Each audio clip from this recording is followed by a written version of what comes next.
on in, sit back and relax. You're listening to the WealthTech Today podcast.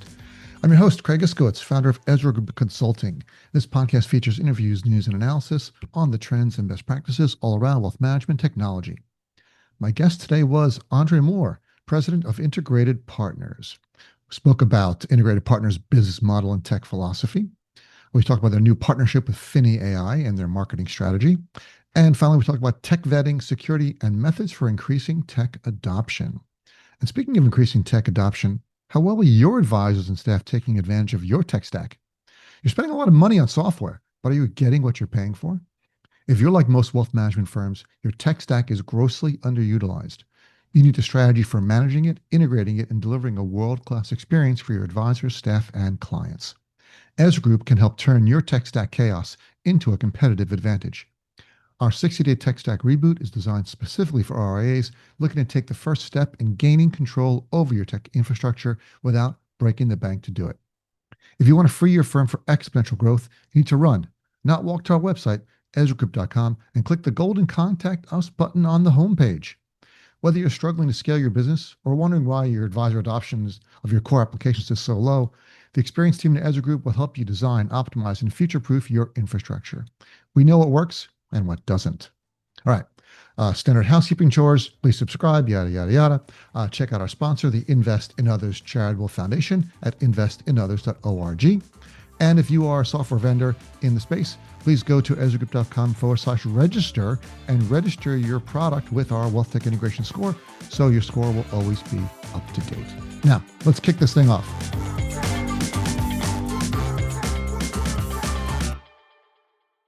All right, I'm excited to introduce our next guest. It is Andree Mohr, president of Integrated Partners. Andree, it's wonderful to speak to you. It is great to be here. Thanks for having me. I'm always trying to find new ways to say hello on podcasts rather than just thanks for being on the program. Like, it's wonderful to speak to you. It's great to see you. Right? You got to switch it up. I like that. Got to switch it up. And we run into each other at conferences all the time where we kind of travel on the same circuits, but this is your first time on the podcast, isn't it? It is. I'm honored to finally get invited. You are a rookie, and we're going to treat you like a rookie. Good.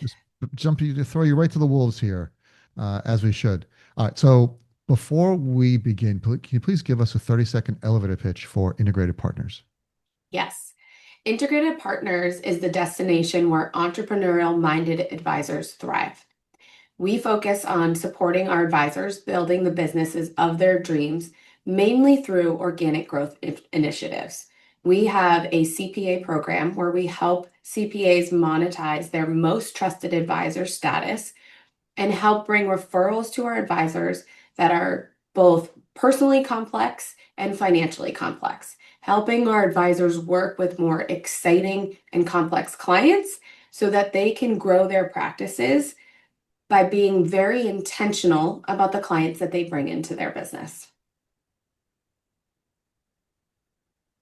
Excellent. Thank you. One thing you mentioned when you use the word entrepreneurs, that always sets off bells in my head because while most advisors, certainly all the advisors we work with, love their jobs, love their clients, really want to help, they don't necessarily have an entrepreneurial mindset, right? That's a sort of difference. So do you find that there are some advisors that are great advisors and great at running the business, but they don't have the entrepreneurial mindset? And how do you define that? Yes, we see that all the time. And it's great because there are people who want to do this and excel there. And there's people that excel over here. But that entrepreneurial mindset is really somebody who is constantly hungry to evolve, wanting to learn new things, get into new initiatives, and challenge the status quo. And because that's what we do as a firm, we're constantly training and developing, bringing in new technologies, evolving our platform. We are best suited for advisors who want to do that as well. There's lifestyle practices, and that is great and amazing, but it doesn't necessarily lend itself to our platform. So there's definitely a difference between an advisor and an entrepreneurial-minded advisor. Indeed, and it comes down to knowing who your target audience is and who they it's just important to know who they aren't. Absolutely. And I think a lot of people get nervous about really clearly defining who is my target audience because they don't want to turn people away. But when you get really clear on that and you market to that, and that's what you talk about in the circles that you start to be involved in, it's amazing how much, revenue and growth happens because you're so targeted in the right area and you're solving the problems Mhm. that that group of people is facing. Whenever someone brings this up, I always talk about my friend Meg Carpenter from Ficom Partners. It's got to be 8 years, 7, 8 years ago. Did a spoof video at the Nitrogen Wealth Conference about bad marketing or not knowing who your target clients are. And it was a imaginary wealth management firm. And said, we at blah blah wealth management, we focus on families and retirees and entrepreneurs and divorcees and young people and old people, and it just went on and on and on. So like basically, you don't focus on anybody. You certainly, if you're targeting everyone, you're marketing to no one.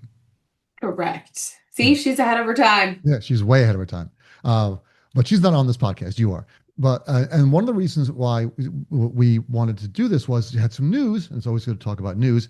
In that you announced a relationship with a new vendor, which is Finny AI for lead gen prospecting marketing. So we'll talk a little bit about that, and then I also want to hear about the rest of your tech stack. So some of the major applications that Finny is fitting into.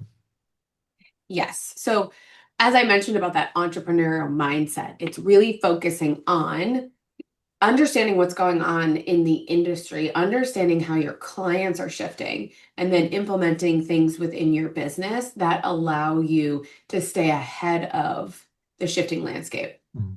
I do sometimes call it shiny object syndrome because there are so many new tools and technologies. But what Finny is solving for is a shift in how people engage. And that's a really exciting component of the platform. Now, how do you find new clients and how do you find the right clients? Again, once you have that targeted market that you go out to, if you're not pushing out the content to the right people and using the right language, you're going to have a hard time capturing that. And so, Finny, I think, has done a great job figuring out how do we do, marketing, but make it for the right people. And so prospecting as it evolves into such a tech-driven marketing-based initiatives where historically advisors haven't had to get really good on their email Mm. marketing and all of their website and blogs. Mm.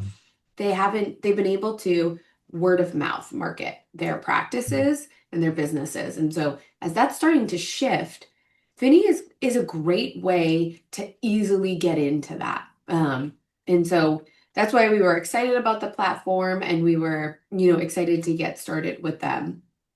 As far as our overall tech stack, we use Invent to bring all of our data together. What we are really trying to do is in this world where we have access to better data faster, normalize that data for our advisors and leverage it to power their day with insights, whether it be proactive planning opportunities, changes within a client's life that they can talk to them about. We want to power them with that information.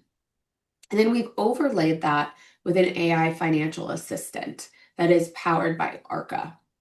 We also use Greenhill for performance reporting, as well as Orion, Smart KX, eMoney, Income Conductor, Wealthbox. Those are the Holistaplan, Wealth.com. Those are our big ones, with others kind of sprinkled in and out as needed. How's that? Mhm. That is good. That's a great list. That's a powerful list. I think and I couldn't have picked a better combination of tools. So with this combination, do you feel that the industry is moving more towards consolidating applications in all-in-one solutions, or do you think we're still going to stick with these very targeted and specialized tools that are in different categories? I will speak from my own personal perspective, which is I actually love the specialized technologies. It's almost like what we were talking about before. It's hard to be all things to all people, but you can do exceptionally well in a subset if that is what you do day in and day out. And so take a wealth.com, for example. I loved what they were doing from when they started their platform, and I love how they've evolved it within their niche. And, we're using wealth.com with kids going to college and our ultra high net worth clients. And so that is really excited because they're focused on what they've done exceptionally well. And now because there's tools out there like an Invent, you can bolt in what you believe is best in breed for your business versus going to an all-in-one. And I think there's pros and cons to that platform as well, but specifically for us and how we think about the world, we love the fact that now we can go and get best in class technologies in specific scenarios or situations we're trying to solve for, and then bring them into our ecosystem pretty easily. Excellent. Yeah, it's there's no one right solution. I get asked this all the time as a technology consultant, which is better, all-in-one platforms or best of breed? And my answer is, all things being equal, all-in-ones are better because there's less integration required. And integration is expensive, and moving data around is expensive, and synchronizing data is expensive, and managing multiple vendors is expensive. However, all things are rarely equal. There's always some other factors. You've been in business for a while. You bought a couple different things. You didn't know what you wanted at the time when you started, and now you're 5 years in or 10 years in. You've got X more billions of assets, and it's changing where you need. So there's no one right answer to that, and you can definitely build a fantastic stack with lots of targeted solutions, or using bits and pieces of all-in-ones, like Orion's an all-in-one. I would consider that. But you may not use everything. Like you said, you use Greenhill for performance reporting. Orion's got good performance reporting. Maybe you don't want to use it. You like Greenhill's better. Orion's got billing, but you got Smart KX, right? Because you like something in Smart KX's billing you like better, right? So, and it's okay to do that. And every firm is a little bit different.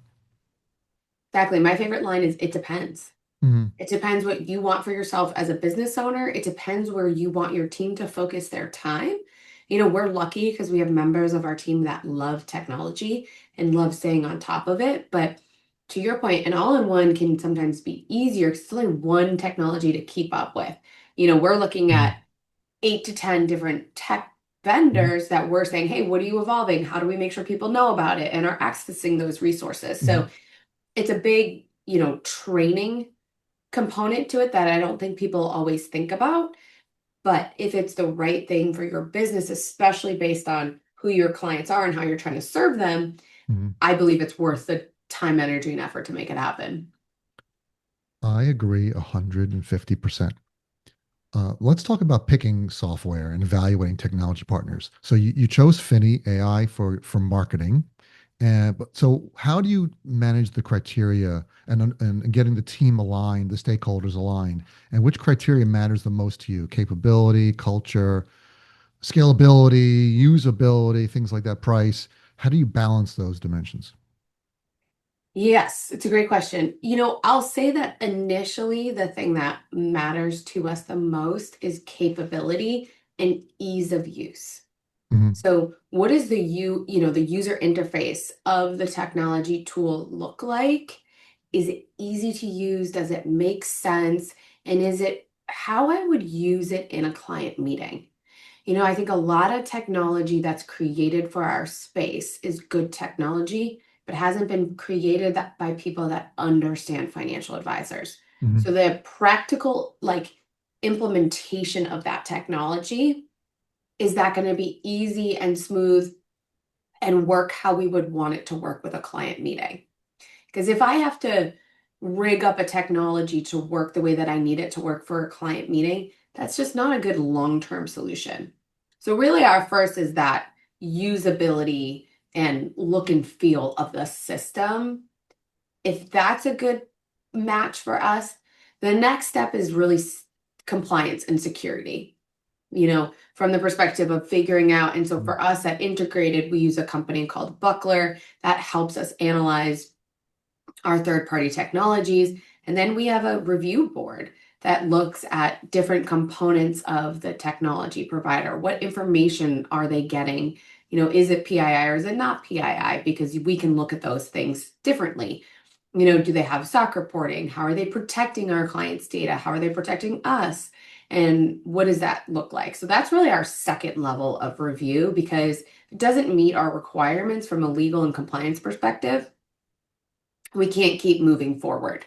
But if it goes through those two kind of funnels and hits the mark, from there it is, a scalability and fee conversation. How easy is it for us to get our teams to use it? Does it integrate with all the technologies we use? Is it solving a true problem that we have? Quite honestly, a lot of times when we hear about new technologies, we go back to the tech partner that we already have or is similar to that and say, are you already doing this? Because we want to try to leverage our technology providers to the deepest extent. And sometimes they're doing something and we don't know about it because, again, it's hard to keep up with all of this. And so we always do a quick check first. Okay, we love what that person's doing. Can we do that with something we already have before we go and get something new? I'll tell you, it's hard. This is all we do is stay on top of technology. And it's tough for us to do that, right? You're almost overwhelmed, especially now as technology has gotten cheaper, easier to deploy. The cloud really changed a lot. That was a big wave as everything moved to the cloud, and it was easy to deploy new tech without having to send people out to every site to install the software. And now with AI, it's so much easier. You only need a couple people in a week or so. You can build a new application and have it rolled out. So we're all going to be overwhelmed, even worse than we were before, with new applications and software. It's gonna be a battle for attention.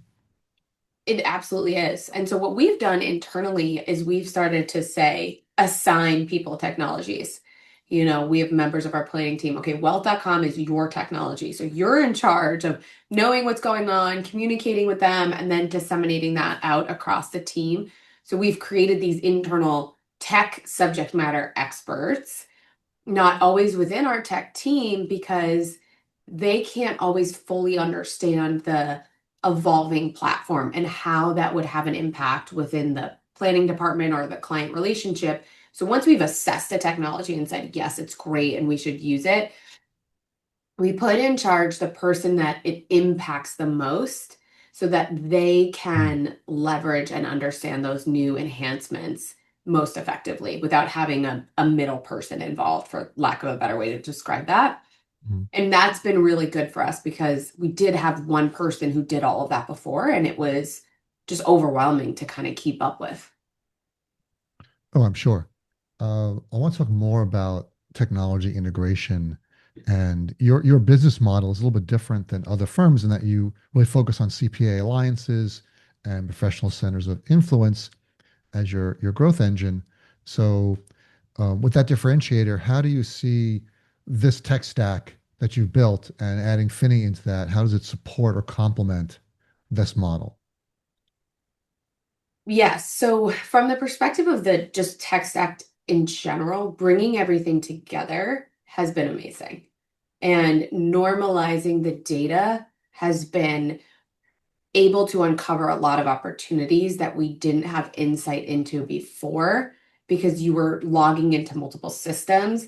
And even if you were trying to look at the true picture of a client by piecemealing it together, it was hard to see that. And so bringing everything together has been amazing. And then bringing in Finney is great because it allows for us to get more clear on who within a CPA's client base is a really good fit for our clients and how do we create more targeted marketing to those folks.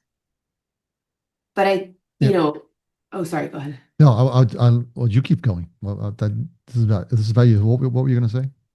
Because I was going to say, for those of the listeners that have worked with CPAs, Mhm. they know that CPAs are not natural marketers. Neither And are advisors, believe it or not. that is very true. And so Finney helps to kind of soften that Mhm. and make it a lot easier to have the information to go and connect that's easy to share, and that you can put content out for. So Mm, it makes prospecting, I would call it not as intimidating for mm. people. And Yeah. that is a great way to help people grow a business. Did you have another marketing tool before Finny, or do you have multiple marketing tools that run alongside Finny? We do have another tool. We have our chief marketing officer, Becca Zoff, and she is phenomenal. And we have a tool we use internally for email marketing. Um, but what I like about Finny is, people are engaging in so many different mediums now, Mm, and really social media is becoming a great place to connect with people and push that marketing out. And so we're able to connect across more mediums than the tool that we have internally. mm. And then we can Indeed. still use our content. So it Of allows course. us to, still be us, but personalize more at scale and get out to more people. Ah, excellent. All right. Time is flying by, Andre. I want to get a couple more questions in. So when we're talking about um, usability and adoption of software with this broad tech stack, what are some of the tips you would advise other leaders when you're trying to get your team to adopt new software and use the software you've been paying good money for at a level that makes them more efficient and effective? So I would say two things. Advisors use stories to help their clients take action, right? Stories are a great way to entice people, help them understand what you're doing, and really connect with you. So we try to use success stories a lot, really good case studies or success stories versus saying, hey, this product does that. So to get them to the point of, hey, what's the end result that this product is going to do for me? And then I can get somebody excited about it. And then it's less of a worry about, well, how does it work and implementation and all of that jazz. So if you kind of start with the end in mind and tell them Mm, a story to get them excited, that's one thing that we do. The other thing we do is we try to personalize it. So, hey, Craig, we know that you are struggling with prospecting, and therefore we've got this tool, and here's how others have used it, and here's the results that they've had.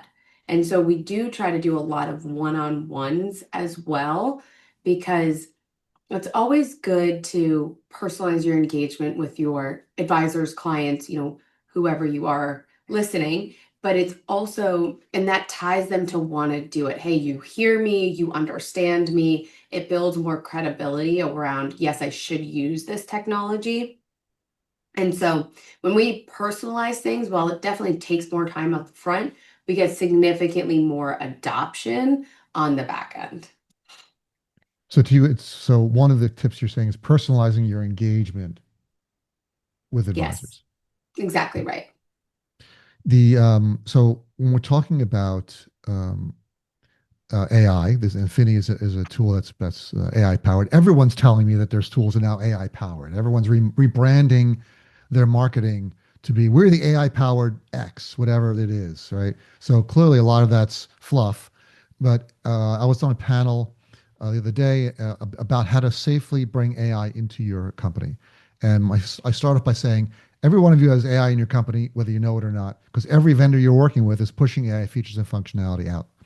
How do you manage that? How do you control the vendors in terms of pushing AI into your company and making sure that data, PII, the data that's important to your clients, isn't getting out into different LLMs in the world? It's a great point, and it is something that everybody has to be so vigilant about. We start with we have an AI policy, and so you have to have a starting point of what you will allow within your organization before you can monitor to it. So I would definitely highly recommend everybody have an AI policy. And then from there, having systems to review and assess. So Buckler does help us with that. But we have our AI policy. We make sure everybody within our organization goes through our AI training and follows knows what the rules are. They take a little test and make sure that we update them and remind them these are the tools that you can use. And then within that, these are how you can use these tools. Like Mm, ChatGPT is great and everybody uses it, but you have to be careful about what you put into ChatGPT or then how you mhm. use the output of ChatGPT, where through our tool with Arca, they can put information into that and feel good about it because it's scanning our actual information. So there's a positive there, but that's fully protected, and we have all of the components behind the scenes to ensure that the security and the Mhm. safety and where our information is going is nowhere, right? And Mhm. so how do you do that with other tools? You have an AI policy, you have somebody who understands that, who can communicate with the vendor to say, are you meeting the AI policy, rules, regulations, all of that? Mhm. And then you check in, like we do check in once a year from a security perspective to make sure nothing has changed. Because to your point, everybody's integrating AI in some component of their technology platform. So when you signed on, AI could have been in one spot and now AI is in 28 spots. And so, updating that and reviewing that annually is important. I love that you said that. That's something we stress with all of our clients, and not many firms do that. They just sort of just run the business, and then a couple of years go by, they go, "What are we using?" Then we'll come in and say, "Why do you have this software? And what's that software doing?" Like, "Oh, that person left. Our old CTO put that in, and we don't even remember why we did it, and I'm not really sure what the contract is, right? Or why we even need it. And oh, by the way, we got three copies of the same data coming in from different vendors. No one bothered checking. So having a team, a cross-functional team of stakeholders, just once a year to look at all the vendors you got, all the products you got, and just talk about it. Say, are we still good with this? Has anything changed? What should we be doing? Do we know where the contracts are? Do we know who our contacts are? When are things up? What are we paying? Right. So just having all that information in one place is incredibly important. I agree. This is why people need you. Yeah. Don't do all that work there, Andre. Let us come and do it for you. That's why people need us exactly. If my other joke when I'm talking to people is when they say, well, XYZ vendor said they integrate with ABC vendor, and I said, if every vendor integrated as well as they claim their marketing claims, we'd be out of a job. You wouldn't need us because everything just work, right? And Right. it never works that way. And we just did a podcast. I just put a podcast out today with uh, one of my business partners talking about implementations and enterprise software implementations that we do a lot of. And one of the things we said is vendors will, maybe sometimes vendors don't might the salesperson might misrepresent what the vendor has and what's available today versus what's coming down the road and with what the capabilities are just to get you to sign the contract. So that can happen. It can happen. Yes. Has it ever happened to you without It has naming any happened. names? Yes. I won't name names, but Hmm. it has happened. And that's why, they're doing their jobs, right? So I don't fault them for that because it's our responsibilities as leaders to ensure that we understand the technologies we have and the situations that we're getting ourselves and our firms into. And that was a good early lesson I learned Hmm. before, right? Quite a while ago, but Hmm. yes, it was a good lesson I learned where I thought it was going to be one thing because I didn't dig as deeply as I should have, and it Hmm. wasn't quite that. And so that tech didn't solve the problem we were facing and ultimately wasn't something we continued on with. And Hmm. now I probably drive people too crazy with all the Hmm. questions that I ask and the Hmm. situations, but it's why it's important to have the right people also communicating with that technology Hmm. company. Because if you're not in the day to day of this, it's hard for you to truly understand how it will work, implement, integrate all of those things. Hmm. Um, so, Yeah, I agree. And it's something people hire us for is being their guide through the vendor evaluation process. And because we do this all the time, but we do dozens of implementations a year, whereas any one, RIA only does, maybe one or, two a year, right? Completely new platforms, right? It's very rare. right. You're not going to take your portfolio management system and change it every year. Whereas we do that multiple times a year. So hiring someone like us, we know where the road blocks are, the landmines are to avoid those problems. But all right, so we're running out of time. Let me just ask one. Let me squeeze in one more question, and it's an AI question. Um, and how are you measure? Are you doing any measuring of the benefits and efficiency gains to the business from AI? So I would say not man hours based. I mean, some of the technology tools we use Jump, and that obviously was a very easy one to say, hey, I'm saving 5 hours a week here or 10 hours a week, whatever. Obviously it varies based on person and advisor and things like that. So Jump is a very easy one to measure Mhm. from a time savings perspective. But as a leader, what I look at is happiness of my team. Mhm. And what I have found is the level of happiness from my team who is leveraging AI to make components of their roles better. They're happier because they have more time to go focus on more meaningful tasks or even more meaningful conversations. And so we've started doing business planning through AI and writing AI prompts that interview our team members in advance of a business planning meeting. And it allows for people to show up feeling more prepared, understanding of what they want for themselves and what they think the direction for the team should be, and confident in their conversations.